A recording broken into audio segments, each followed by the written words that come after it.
간절하게 드림으로 말씀 앞에 나가도록 하겠습니다. 하나님 나를 사랑하신다. 하나님은 내 인생에 크고 비밀한 계획 가지고 계신다. 하나님은 오늘도 나와 동행하셔서 그 계획 이루어 주신다. 아멘. 그렇게 될 줄로 믿습니다. 아멘. 우리가 성경의 기록을 읽어 나가다 보면서 발견하게 된 분명한 사실이 있다면 우리가 생각하는 것보다 믿음은 확실히 어렵다는 것입니다.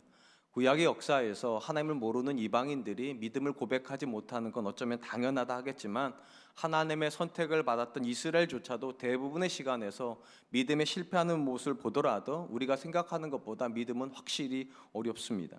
이스라엘 역사에서 이스라엘이 하나님을 가장 가까이 만나고 있었던 지점은 확실히 출애굽의 여정이었을 것입니다. 그들은 하나님께서 그들의 눈앞에서 애굽과 자신들을 구분하시고 애굽에게만 재앙을 내리시는 모습을 통하여서도 하나님의 살아계심을 보았고, 심지어 홍해에서 죽음의 땅이라고 생각했던 그 홍해를 하나님 가르심으로 홍해가 생명의 땅이 되기도 하셨고, 그 동일한 장소로 이스라엘과 함께 들어갔던 애굽은 수몰하시는 모습을 통하여서 하나님이 그들 가운데 살아계시다는 것도 분명히 보여주셨습니다. 이 정도가 되면 상식적으로 하나님께 믿음을 고백하지 않는 것보다 믿음을 고백하는 것이 더 상식이라 생각이 됩니다. 그런데 이후에 그들이 보여주는 모든 모습들은 믿음의 모습이 아니라 하나님께 불신하는 모습을 보여주게 됩니다.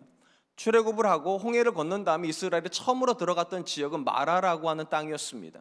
그들이 3일 동안 광야길을 걸었고 그 고통 중에서 그들이 첫 번째 들어간 장소가 마라였기 때문에 그들 안에 기대감이 굉장히 있었을 것입니다. 그도 그럴 것이, 광야에서 그들은 물이 없이 지내다가 이 마라에서 첫 번째 물을 만났기 때문입니다. 근데 안타깝게도 그 물을 떠먹는 순간 그들이 깨닫는 것이 있습니다. 써서 먹을 수 없는 물이었다는 것입니다. 이 상황을 놓고 보면, 현상적으로 놓고 보면 불평할 만도 합니다. 3일 동안 걸었는데 그 믿음 가운데 걸었던 길에서 단물을 만난 것이 아니라 쓴물이 만났으니까 불평할 만도 하지만, 그럼에도 불구하고 그들 안에 분명하게 그들이 감사할 수 있는 조건이 하나가 있습니다. 하나님이 계시다는 것입니다. 그러니까 그들이 상황에 반응할 것인가 아니면 하나님께 반응할 것인가, 이 문제 앞에서 그들은 어떤 선택을 하게 되는가? 안타깝게도 믿음에 대한 선택을 하는 것이 아니라 원망을 해버립니다. 그러니까 여전히 그들 안에 믿음이 없다는 것입니다. 이 마라의 사건만 그런 것이 아닙니다. 이후에 보여지는 모든 시간 동안 이스라엘은 계속적으로 하나님께 원망, 불평하게 됩니다. 출애굽한 이후에 이스라엘이 시내산에서 1년간 머물게 됩니다. 그 1년 동안 하나님께서 그들 가운데 계셨습니다. 놀랍게도 하나님이 그들 가운데 계셨음에도 불구하고 그들은 시내산에서 우상 숭배를 하게 됩니다. 시내산을 떠나서 이제 그들이 첫 번째 간 곳이 가데스 바네아라는 곳입니다. 그곳에서 12정탐꾼을 파송하게 됩니다. 그리고 10명의 정탐꾼이 돌아와서 그 땅에 대해서 부정적인 보고를 냈을 때 그들이 했던 선언은 무엇인가? 하나님의 선하심을 부정해버립니다. 신명기에 보면 모세가 이들이 했던 참혹한 말에 대해서 이렇게 기록을 합니다. 신명기 1장 27절 말씀, 장막 중에서 원망하여 이르기를 여호와께서 우리를 미워하심으로 아모리 족속의 손을 넘겨 멸하시려고 우리를 애굽 땅에서 인도하여 내셨도다. 놀랍게도 하나님께서 출애굽을 하고 거의 1년 이상의 시간 동안 그들에게 계속적으로 이적을 보여주시고, 심지어 하나님이 그들 가운데 계셨음에도 불구하고 가데스 바네아에서 그들이 했던 선언은 무엇인가? 하나님이 우리를 미워하신답니다. 하나님이 은혜를 주시는 것이 아니라 자기들을 저주한다라고 그렇게 선언해 버렸습니다. 결국 이 모습을 통해서 하나님은 마지막으로 출애굽한 부모 세대가 믿음에 실패했다 선언하시고 그들이 40년 동안 광야에서 다 죽을 것이라고 선포하셨습니다. 그리고 출애굽한 자녀 세대들이 이 광야 40년 동안 훈련하고 연단하셔서 그들에게 믿음을 주시고 그 믿음의 근거에서 가나안 정복하는 역사를 만들어 가십니다. 우리가 출애굽한 이 부모 세대를 통해서 다시 한번 확인하는 것이 있습니다. 믿음은 확실히 어렵습니다. 굉장한 이적을 경험하고 하나님의 살아계심을 생생하고 경험했던 그들조차도 믿음에 실패했다면 어떻게 믿음이 쉬울 수 있겠습니까? 오늘 본문은 성도가 하나님 앞에서 가지는 믿음의 뿌리가 무엇인지를 보여주는 말씀이라 생각이 됩니다. 예수님께서 계속적으로 자신을 양의 목자다, 선한 목자라고 선언하신 이후에 오늘 본문에 사람들의 반응이 어떻게 되었는가를 기록하고 있습니다.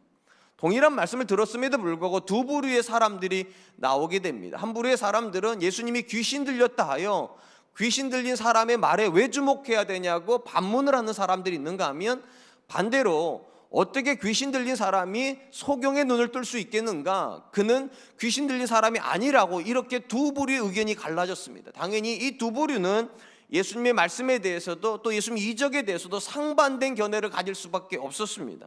사람들 안에서 수군순례할 때 그들이 대놓고 예수님에게 이렇게 물어봅니다. 성전에 계실 때 당신이 그리스도이거든 밝히 말씀하십시오. 언제까지 우리가 이렇게 두 개의 의견으로 나눠져 가지고 서로 갈등을 빚게 하겠습니까? 당신이 분명히 말씀하십시오.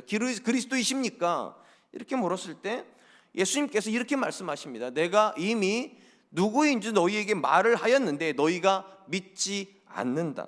더 나아가 예수님 뭐라고 말씀하시는가? 내가 누구인지 말만 한 것이 아니라 내가 누구인지를 증명할 수 있는 다양한 사건을 너희에게 이적으로 보여주었음에도 불구하고 너희가 믿지 않았다라고 말씀하십니다. 이는 예수님께서 자신의 정체를 숨겼기 때문에 그들이 믿음에 도달하지 못한 것도 아니고, 또한 예수님께서 자신의 정체와 관련된 어떠한 사건을 안 보여줬기 때문에 그들이 불신하는 것이 아니라고 그렇게 말씀하시는 것입니다. 그렇다면 도대체 어떤 사람이 예수님을 향하여서 믿음을 고백할 수 있겠습니까? 오늘 본문에 보니까 예수님께서 이 믿음을 고백하는 사람들의 첫 번째 전제를 이렇게 말씀하고 계십니다. 26절 27절입니다. 너희가 내 양이 아니므로 믿지 아니하는도다. 내 양은 내 음성을 들으며 나는 그들을 알며 그들은 나를 따르느니라. 예수님께서 당시 사람들에게 하신 이 말씀은요, 그들이 가지고 있었던 패러다임, 믿음에 대한 관점을 완전히 다 뒤집어 놓고 있었습니다. 당시 사람들은 예수님에게 이렇게 말을 했습니다. 예수님 누구인지 정확한 정보를 주면 우리가 그 예수님을 믿을 수 있고, 예수님을 믿어야 우리가 그분의 말에 순종하는 그분의 양이 된 자, 이렇게 선언을 했는데 예수님이 정반대로 이야기를 하십니다. 뭐라고 말씀하시는가? 너희가 내 양이 되어야 나를 믿을 수 있고, 나를 믿어야 너희가 내 말에 순종할 수 있다고. 순종은 완전히 반대라니까요. 그들은 어떻게 생각했습니까? 정보를 주셔야 믿을 수 있고, 믿을 수 있어야 양이 되는데 예수님 거꾸로 말씀하세요. 양이 돼야 믿을 수 있고, 믿을 수 있어야 순종할 수 있다고. 굉장히 놀라운 이야기입니다. 그렇다면 이제 진짜 중요한 건 우리가 어떻게 해야 예수님이 양이 될 수 있냐는 거예요. 왜냐하면 예수님이 양이어야 믿음을 고백할 수 있기 때문입니다. 일단 여기서 분명히 확인할 수 있는 것은 예수님이 양이 된다는 것은 믿음보다 앞에 있습니다. 바로 그래서 이 본문을 해석하는 성경학자들은 어떻게 해석하는가? 이 본문이 하나님의 선택 교리를 지지한다, 이렇게 말씀하시는 겁니다. 쉽게 말을 하면 하나님께서 그분의 양들을 미리 선택해 놓으셨고, 이 선택해 놓은 사람들이 믿음을 고백을 하고, 믿음을 고백하면서 그들이 확인한다는 거예요. 다른 사람들이 믿지 못하는 이 예수님을 내가 믿은 걸 보니까 내가 선택받은 사람이 맞구나.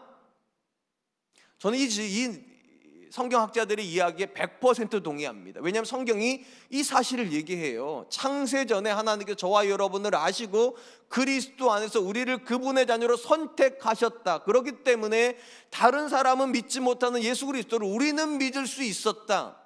그런데 저는 이 본문을요, 이렇게 우리가 생각하는 굉장히 은혜로운 해석인 선택 교리를 가지고 해석을 해도 되지만 또 하나의 해석 원리가 있다라고 생각을 합니다. 바로 은혜의 원리입니다. 은혜가 있으면 한 사람의 마음이 열리고, 이렇게 마음이 열리는 사람들이 결국 하나님의 양이 되며 이 양들이 결국은 믿음을 고백하게 되기 때문입니다.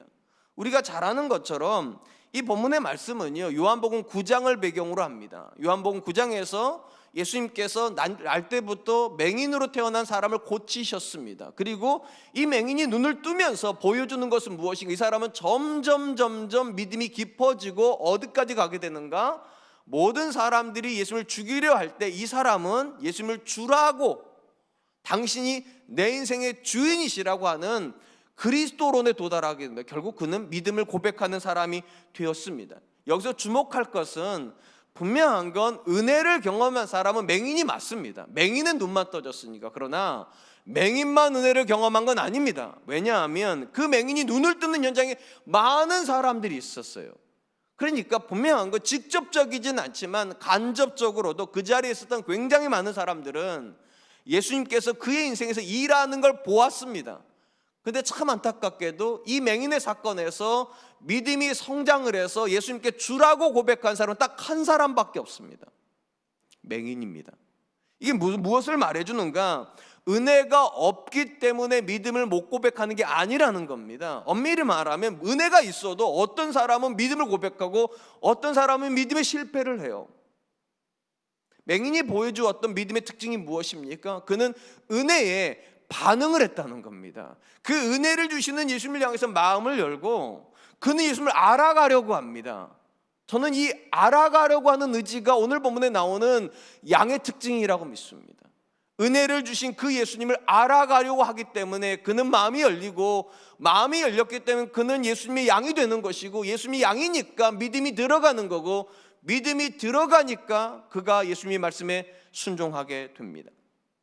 창세기 6장의 기록은 우리가 잘 아는 것처럼 인류를 물로 심판하시는 홍수의 기록을 담고 있습니다. 이 기록에서 유난히 눈에 뜨는 것은 하나님께서 그 땅에 있었던 노아라고 하는 사람을 향하여서 이렇게 기록해 놓은 내용입니다. 창세기 6장 9절 말씀입니다. 이것이 노아의 족본이라. 노아는 의인이요 당대의 완전한 자라. 그는 하나님과 동행하였으며. 온 인류가 완전히 타락하여서 하나님이 심지어 사람을 지은 것을 후회하신다라고 기록하는 그 시점에 노아한테는 뭐라고 말씀하셨는가? 노아는 의인이요 당대 완전한 자라.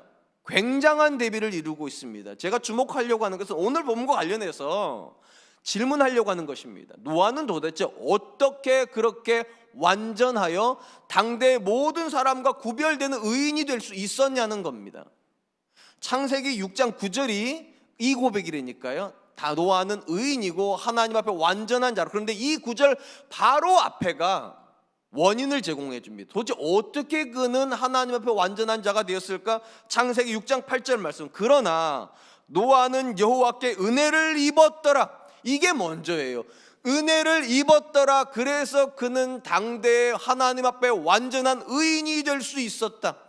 성경은 절대로 기록하지 않습니다. 노아가 스스로의 힘으로 하나님 앞에서 완전한 삶을 살아서 그가 의인이 된 게 아니라 하나님이 그에게 은혜를 주셨기 때문에 그가 그 은혜에 반응을 하여 의인된 완전한 삶을 살 수 있었다.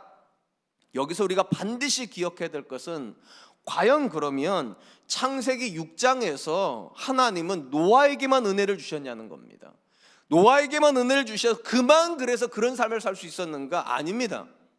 창세기 6장 1절의 시작은 무엇인가? 하나님의 아들들이 사람의 딸들을 아내로 삼았다는 이야기로 시작이 됩니다. 성경학자는 이 창세기 6장에 나오는 하나님의 아들들은 바로 앞에 나오는 창세기 5장의 세세족보의 아들들이라고 해석을 합니다. 그도 그럴 것이 노아도 세세족보에서 나온 사람입니다. 그러니까 현상적으로 놓고 보면 타락한 그들이나 타락하지 않은 노아나 본질은 똑같아요. 하나님께 은혜 받은 족보에서 나온 사람들입니다.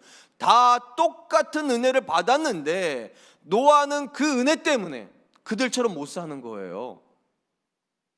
세상에 있는 아내들을 취할 수 없는 거예요. 그 은혜에 반응을 하고. 그런데 상대적으로 인류를 타락으로 극심한 타락을 몰고 갔던 이 사람들은 똑같은 노아와 같은 세세족보에서 나왔는데 은혜를 아는데 은혜를 모르지 않는데도 그들은 은혜에 반응하지 않습니다. 은혜에 반응하지 않으니까 믿음이 들어갈 수 없습니다. 그래서 인류가 망한 겁니다. 무엇을 말해줍니까? 은혜가 없기 때문에 믿음을 못 고백하는 거 아닙니다.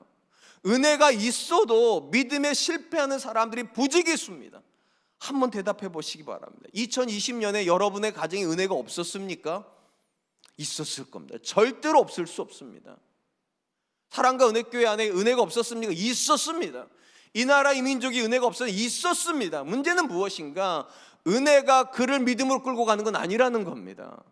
은혜 중간에 뭐가 하나가 들어가야 돼요. 반응이 있어야 돼요. 내가 과연 이 은혜 받을 만한 사람인가? 그렇지 않다는 이 고백이 나와야 이 감격이 회복이 되고 이 감격이 우리로 하여금 믿음으로 가게 만드는 겁니다. 본문에서 예수님 분명히 말씀하세요. 믿음이 있어야 양이 되는 게 아니라 양이 돼야 믿음이 생긴다고. 그럼 양이 뭐냐는 거예요. 양은 목자에게 반응하는 존재들입니다. 그래서 모든 은혜가 다 믿음으로 가는 것이 아니라 그 은혜가 나로 하여금 예수님께 반응하게 만들고 하나님께 마음을 열게 하면 이게 우리로 하여금 믿음으로 가게 만드는 것입니다. 사랑하는 성도 여러분, 예수님 당시에 예수님 주변에 있었던 사람들은 어떤 사람들입니까? 그들은 예수님께 관심을 가지고 있는 사람들이었습니다.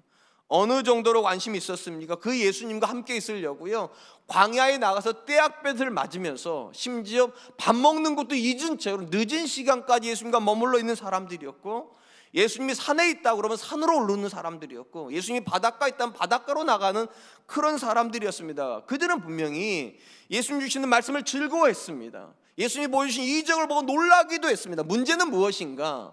좋아는 하는데, 이적을 보는 걸 기뻐는 하는데 그들의 마음을 열어드리지는 않는다는 겁니다.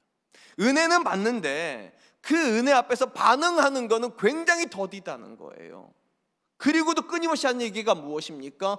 더 많은 정보를 달라고, 더 많은 이적을 보여달라고, 그래야 우리가 믿을 수 있겠다고. 오늘 본문에 예수님이 하신 얘기가 무엇입니까? 더 많은 이적이 필요한 게 아니라고, 더 많은 기적과 더 많은 말씀이 필요한 것이 아니라 너희가 내 양이 되는 게 먼저라고. 반응하는 양이요.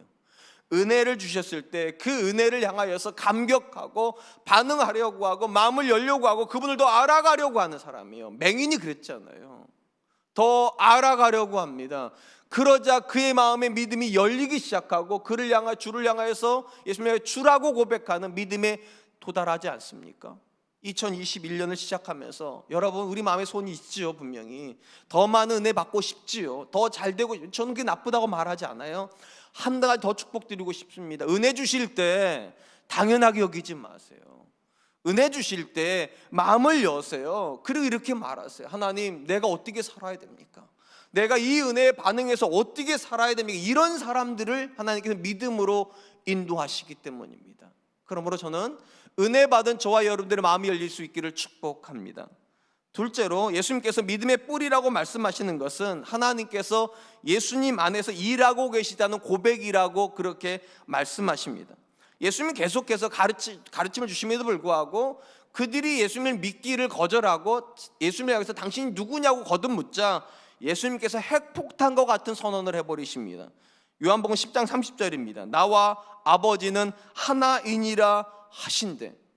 우리가 잘 아는 것처럼 이미 요한복음 8장에서 예수님께서 아브라함보다 내가 먼저 있다라고 말씀하셨기 때문에 당시에 있는 사람들이 돌멩이를 들어서 예수님을 치려고 했습니다. 오늘 본문은 그보다 더 한 발짝 더 가요. 아브라함보다 먼저 계신 것보다 더 분명하게 아버지와 내가 하나다. 이 말은 예수님이 하나님이라는 뜻입니다. 그러자 그곳에 있는 사람들이 어떻게 하면 다시금 돌을 들어서 예수님을 치려고 하여 이때 예수님께서 자신을 치려고 하는 자들을 향하여서 이렇게 반문을 하십니다. 요한복음 10장 34절로 36절입니다. 예수께서 이르시되 너희 율법에 기록된 바 내가 너희를 신이라 하였노라 하지 아니하였느냐? 성경은 폐하지 못하나니 하나님의 말씀을 받은 사람들을 신이라 하였거든. 하물며 하나님께서 아버지께서 거룩하게 하사 세상에 보내신 자가 나는 하나님의 아들이라 하는 것으로 너희가 어찌 신성모독이라 하느냐? 예수님께서 율법의 기록이라고 인용하신 이 말씀은 시편 86편 6절에 나오는 말씀입니다. 특별히 누구를 가리킨 거냐면 하나님의 말씀을 받아서 백성들이 심판하는 재판관들은 하나님의 아들들, 신의 아들들이 이렇게 표현이 된 겁니다. 본문에서는 이 말씀을 확장해가지고 하나님께 말씀을 받아서 세상을 향하여서 그 말씀을 증거하는 모든 자들은 다 신적인 존재인데 내가 하나님께 보냄을 받아서 하나님의 말씀을 전하고 있기 때문에 내가 하나님의 아들이라고 말하는 게 왜 신성모독이 되냐고 그렇게 말씀하시는 거예요. 이제 관건은 이거예요. 어떻게 예수님께서 하나님께로 와서 하나님의 말씀을 하고 있다는 걸 확인할 수 있냐는 거예요. 이게 확인이 되면 예수님을 믿는 게 어렵지 않지 않겠습니까? 이 예수님께서 이렇게 말씀을 주십니다. 신명기 10장 37절 38절 만일 내가 내 아버지의 일을 행하지 아니하거든 나를 믿지 말려니와 내가 행하거든 나를 믿지 아니할지라도 그 일은 믿으라. 그러면 너희가 아버지께서 내 안에 계시고 내가 아버지 안에 있음을 깨달아 알리라 하시니 예수님께서 자신이 하나님께로부터 와서 하나님의 말을 하고 있는 하나님의 아들인 걸 어떻게 확인한다 말씀하시는가? 아버지가 내 안에서 행하시는 일을 보고 그것이 하나님의 일이면 나를 믿고, 그것이 하나님의 일이 아니면 나는 하나님께 보냄받은 사람이 아니니까 내 말을 믿지 말라고. 주목할 것은 예수님께서 본문에서 그분을 향한 믿음과 뭐를 결부시키는가? 하나님이 예수님 안에서 일하시는 여부입니다. 하나님이 예수님 안에서 일하셨다는 걸 너희가 보고 있다면 믿고, 하나님이 내 안에서 일하고 있지 않다면 믿지 말라고. 근본적으로 예수님께서 생각하시는 믿음에서 가장 중요한 요소는 결국 하나님의 일하심인 겁니다.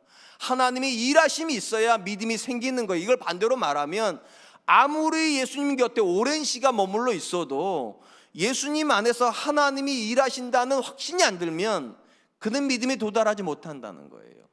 이걸 보여주는 대표적인 사람이 있습니다. 가룟 유다입니다. 가룟 유다는 3년의 시간 동안 예수님 가까이 있었습니다. 어느 정도 가까이 있었는가? 제자들 중에서 뽑혀가지고 헌금, 물질을 관리하는 회계 일을 할 정도로. 일반적으로 여러분, 사람이 누구에게 돈을 맡깁니까? 가장 친밀한 사람한테 맡깁니다. 그 말은 가룟 유다가 다른 제자들보다 예수님께 더 가까이 있었다는 겁니다. 그런데도 3년이나 가까이 있었는데도 가룟 유다에게 들지 않는 확신이 하나가 있습니다. 하나님이 예수님 안에서 일하신다, 이 확신이 안 생기는 거예요. 그러니까 결국 예수님을 팔아넘기는 일을 하게 됩니다. 우리가 이후에 살펴보겠지만 요한복음 13장부터 18장까지는요 예수님께서 제자들과 이 땅에서 보내셨던 마지막 날 밤에 대한 기록입니다. 이 마지막 날의 기록에서 예수님께서 가장 주안점으로 삼았던 것은 무엇인가? 예수님이 떠나신 이후에 제자들은 어떻게 믿음을 유지하고 그들은 어떤 사역을 해야 되는가, 이거의 관건이에요. 여기서 우리가 주목하려고 하는 것은 과연 예수님이 떠난 이후에, 그러니까 제자들은 예수님을 눈으로 봤어요. 그리고 예수님 안에서 하나님이 일하시는 것도 봤어요. 그러니까 그들이 믿음을 갖는 건 어쩌면 당연해요. 근데 문제는 제자들도 죽고 나면 이제 예수님도 안 계시고 제자들도 안 계시면 도대체 어떻게 오고 오는 세대는 하나님 안에서 예수님 안에서 하나님이 일하신다는 걸 확인할 수 있냐는 거예요. 그렇지 않겠습니까? 믿음의 본질이 예수님 안에서 하나님이 일하시는 걸 확신을 가져야 믿음이 생기는 건데 제자들은 봤단 말이에요. 그러면 저와 여러분들은 어떻게 보냐는 거, 도대체 이게 우리는 못 보는데.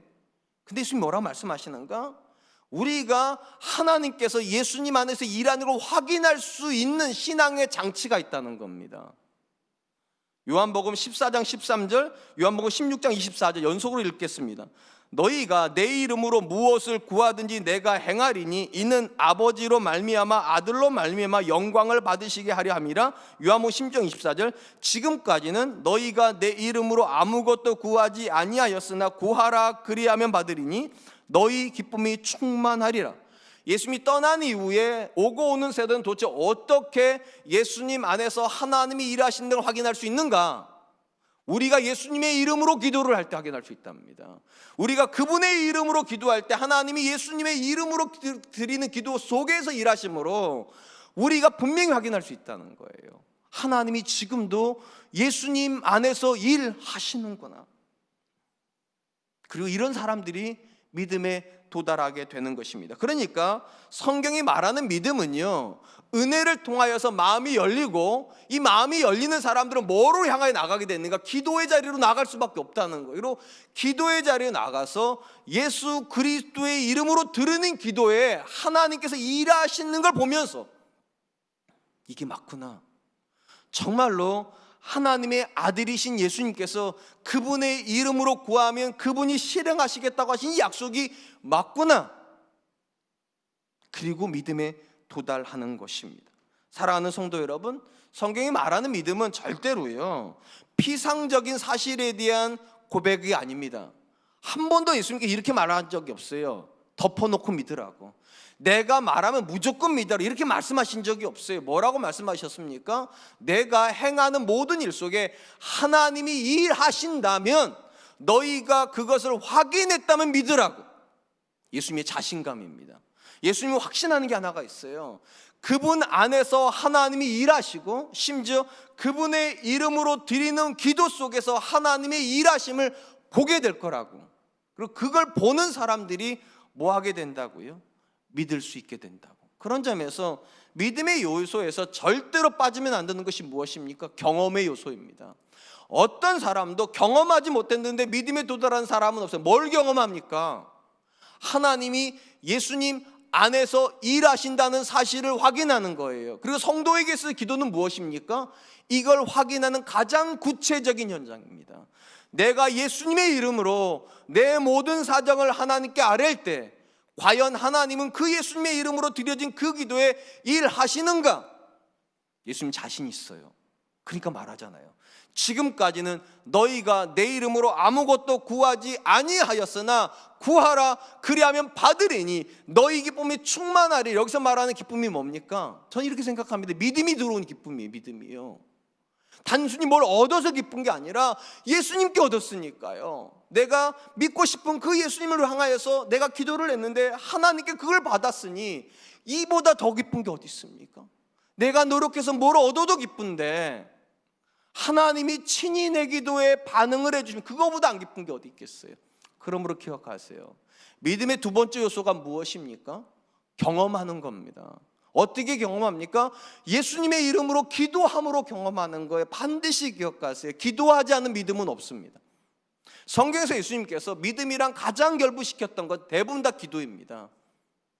2021년 어떻게 은혜를 경험하실 겁니까? 어떻게 믿음이 더 풍성해지시겠습니까? 도전합니다. 이 본문은요. 주의 이름으로 기도하십시오. 예수님이 자신 있으시다니까요.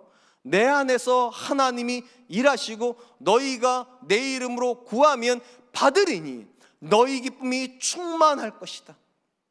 저는 우리 사랑과 은혜교회 성도님들이 2021년에 2020년보다 더 많은 시간, 더 깊은 기도를 하나님께 드릴 수 있기를 주님의 이름으로 축원드리겠습니다.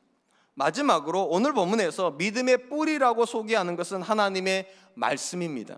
예수님께서 자신을 하나님과 동일시했을 때, 그리고 그 이야기를 계속했음에도 불구하고 그 자리에 있던 사람들 믿지 않으므로 예수님을 잡으려고 했습니다. 이에 예수님이 어떻게 하시는가? 급하게 피신을 하십니다. 어디로 피신했는가? 오늘 본문에 보니까 요단강 동편으로 피신하셨습니다. 그리고 이 지역에 특징이 있다고 기록이 되어 있어요. 세례 요한이 사람들을 가르쳤던 지역이랍니다. 그곳에 가서 예수님은 요단강 서쪽에 있었던, 그러니까 예루살렘과 이 유대 땅에서 만나지 못했던 사람들을 거기서 만나게 되었다라고 성경 기록을 합니다. 그 사람들이 이렇게 기록이 되어 있어요. 요한복음 10장 41절 42절입니다.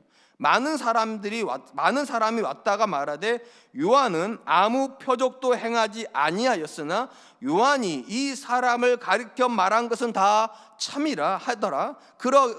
그리하여 거기서 많은 사람이 예수를 믿으니라.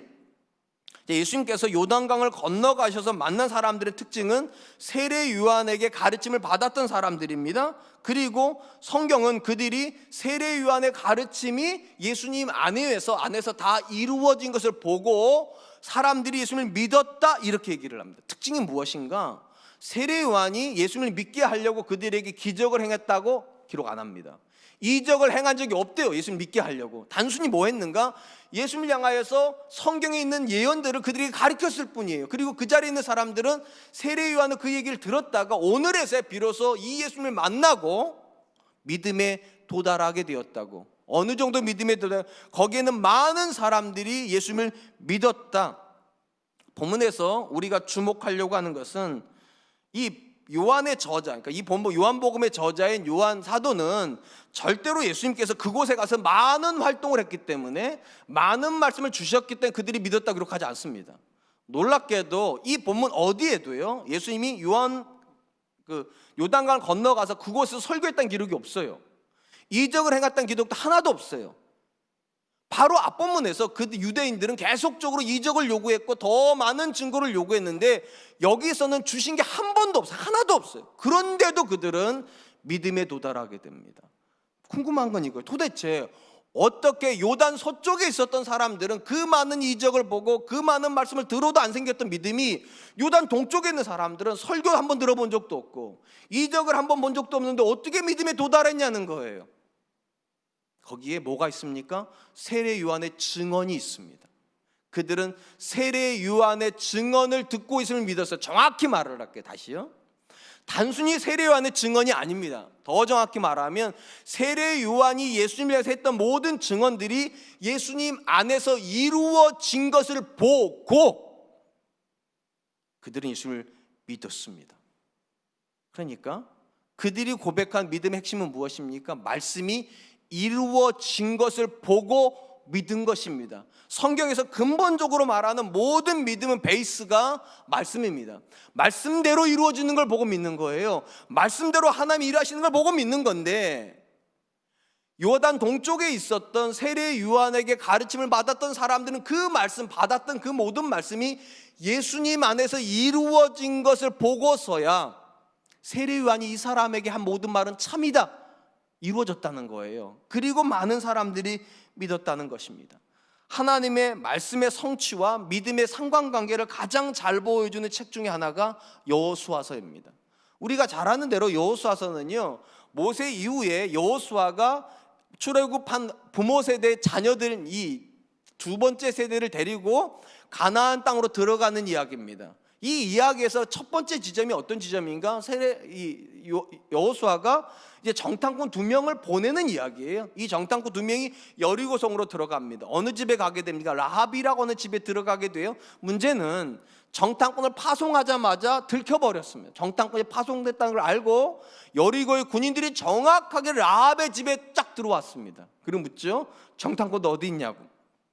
우리가 잘 아는 거 그 다음 이야기입니다. 라합이 정탐꾼 2사람을 숨겨줍니다. 숨겨주면서 뭐라고 말합니까? 나와 내 자녀와 우리 가정을 담보해달라고. 내가 당신들을 숨겨줄 테니까 나하고 내 가정을 하나님 앞에서 보장해달라고. 죽이지 않겠다고 보장해달라고. 궁금한 건 이겁니다. 도대체 이 라합은 어떻게 이런 일을 할 수 있었냐는 거예요. 자기 민족을 버리고 군인들 앞에서 자기 목숨을 담보를 해가면서까지 어떻게 이 2사람의 정탐꾼의 목숨을 살릴 수 있었냐는 거예요.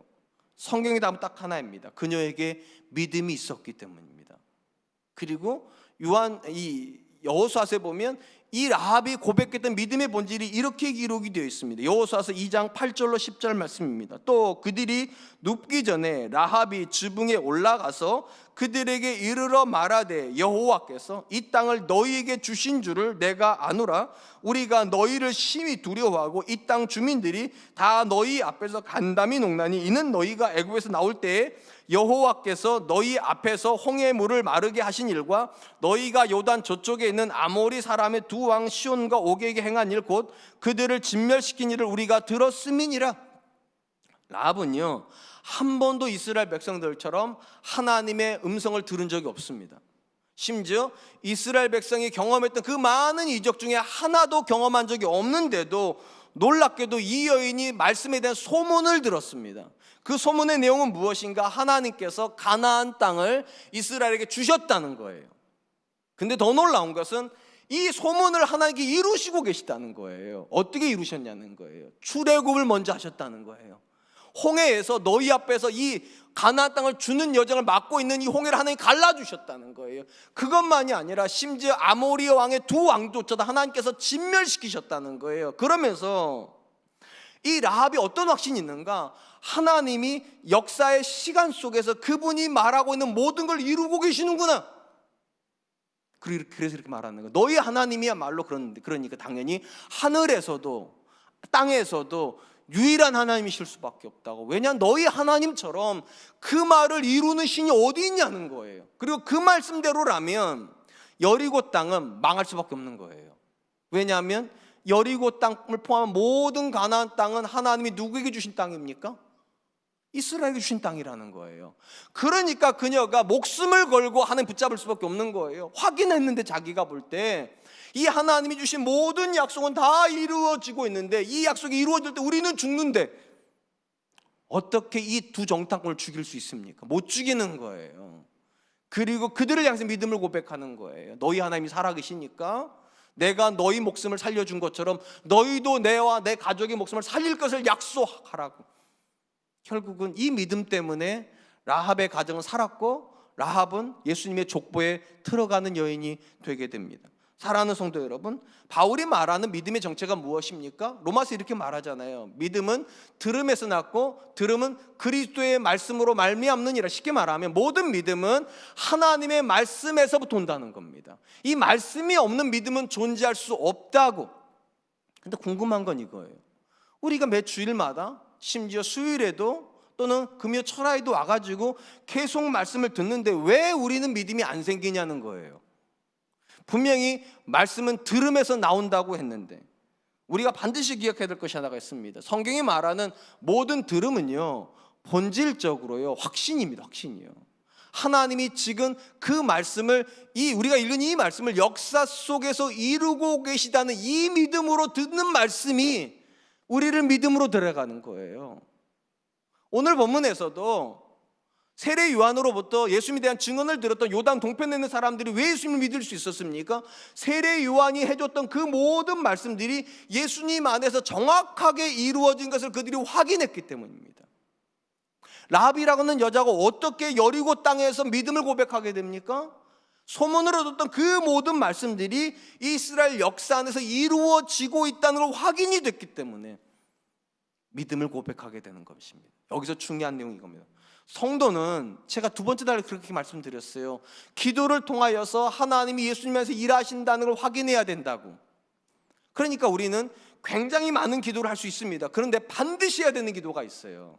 이 세 번째 달과 관련해서 무엇을 기도해야 되는가? 하나님이 내게 해주신 그 말씀이 내 삶에서 이루어지기를 위해서 기도하셔야 됩니다. 그래야 믿음이 들어가니까요. 얼마든지 여러분의 자녀가 성공하기 위해서 기도할 수 있어요. 얼마든지 건강을 위해서 기도할 수 있어요. 얼마든지 부유함을 위해서 기도할 수 있어요. 그런데 그런 기도가 응답이 돼도 왜 믿음이 안 생기냐고요. 간단하죠. 그런 걸로 믿음이 생기는 게 아니니까요. 하나님께서 그분의 말씀을 내 인생에서 이루시고 계신다. 그분이 주신 말씀을 따라 내가 기도했더니 하나님이 정말로 그 말씀을 내 자녀 인생에서 이루시더라. 그래야 믿음이 들어가는 거예요. 2021년에 저는 우리 사랑과 은혜교 성도님들이 반드시 하셨으면 좋겠는 게 있습니다. 하나님께서 그분의 말씀을 내 인생에서 펼치시고 계신다. 하나님이 이번 주에 주셨던 그 말씀을 우리 가정에서 일하고 계신다. 하나님이 오늘 주신 이 말씀을 우리 교회 안에서 일하고 계신다. 이거 확인하실 수 있었으면 좋겠습니다.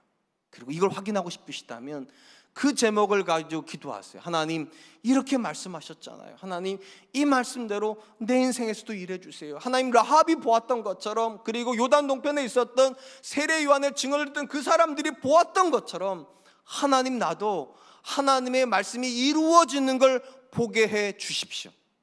그 사람들이 믿음에 도달할 것이기 때문입니다. 이제 말씀을 맺으려고 합니다. 오늘은 2021년의 첫 주일입니다. 이 주일에 우리의 새해 목표가 무엇이 되었으면 좋을까요? 저는 이것이 되었으면 좋겠습니다. 하나님 앞에서 우리가 믿음의 사람들이 되는 거예요. 하나님 앞에서 내가 믿음이 견고한 사람이 되기를 위해서 이것이 올 한 해의 목표가 되었으면 좋겠습니다. 그러려면 우리가 어떻게 해야만 합니까? 오늘 본문이 세 가지 우리에게 도전합니다. 첫 번째, 하나님이 은혜 주실 때 당연하다고 받는 것이 아니라 그 은혜 때문에 마음을 여셔야 됩니다. 그리고 주님을 더 알아가려고 할 때 이 사람이 양이 되는 거예요. 그리고 그들이 믿음으로 인도함 받습니다. 두 번째, 저와 여러분들에게 하나님께서 확인시키신 것이 있어요. 예수 그리스도 안에서 하나님이 일하신다는 걸 확인하라고. 어떻게 확인한다고 제가 말씀드렸습니까? 기도로 확인하는 겁니다. 지금까지는 너희가 내 이름으로 아무것도 구하지 아니하였으나 구하라, 그리하면 받으리니. 2021년에 우리는 예수 그리스도 안에서 하나님이 일하신다는 걸 반드시 기도로 확인할 수 있었으면 좋겠습니다. 마지막 세 번째, 어떻게 해야 믿음에 도달합니까? 내 삶에서 하나님이 그분의 말씀을 이루고 계시다는 것을 경험할 때, 그때만 우리는 믿음에 도달하게 됩니다. 그러니까 많은 기도의 내용이 있을지라도 우리가 가장 우선적으로 뭘 기도해야 됩니까? 하나님, 들은 말씀대로 내 삶에서 일해 주십시오. 그 말씀이 내 자녀 안에서 성취가 되는 것으로 내 자녀가 하나님을 확인할 수 있도록 주님 도와주십시오. 그럴 때 저는 나뿐만 아니라 내 가정뿐만 아니라 우리 교회뿐만 아니라 이 민족이 하나님의 살아계심을 앞에 믿음을 고백하게 될 줄로 믿습니다. 그 은혜가 있는 이번 한 주간 되시기를 주님의 이름으로 축원드리겠습니다. 이 시간 우리 들은 말씀을 기억하면서 세 가지로 기도했으면 좋겠습니다. 첫 번째, 하나님 은혜를 주실 때 그 은혜를 통하여서 마음을 활짝 여는 사람 되게 해주십시오. 두 번째, 이 은혜를 통하여서 기도할 이유를 찾아내는 사람 되게 해주십시오. 기도를 통하여서 하나님이 지금도 예수님 안에서 일하는 걸 확인하게 해주시고, 마지막 세 번째, 하나님 말씀을 붙잡고 기도하여서 그 말씀이 성취되는 것을 내 눈으로 확인할 수 있도록, 그래서 하나님 앞에 흔들리지 않는 믿음을 고백할 수 있도록 주님 도와 주시옵소서. 우리 같이 한 번만 기도하겠습니다.